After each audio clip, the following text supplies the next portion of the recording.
সেজন্য বলি, কেউ বদনাম করলে, কেউ পিছনে লাগলে তাদের মুখ বন্ধ করতে যায়েন না। তাদের মুখের হিসাবটা রবের উপর ছেড়ে দিয়ে আপনি 2 আঙ্গুল দিয়ে নিজের কানটা বন্ধ করে ফেলেন।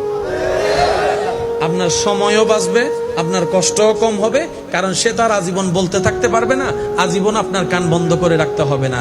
এই যে আপনার বদনাম করেছে, ওয়াইলুল্লি কুল্লি হুমাজাতিল লুমাজা, আয়াতের মাধ্যমে সে নিজের পায়ে নিজে কুড়াল মারলো, আপনার গুনাহ সে নিয়ে আপনাকে সওয়াব দিয়ে দিল। সুবহানাল্লাহ।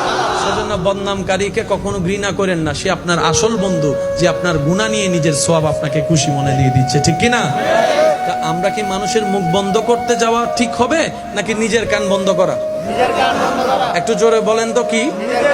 কারণ নিজের কান বন্ধ করলে নিজের একটা স্বাধীনতা আছে না নাই? কিন্তু আপনি যদি কারোর মুখের মধ্যে আঙ্গুল দিতে যান, তখন আবার গণদুলাই খাওয়ারও একটা সুযোগ। সেজন্য মানুষের মুখ বন্ধ করতে যায়েন না।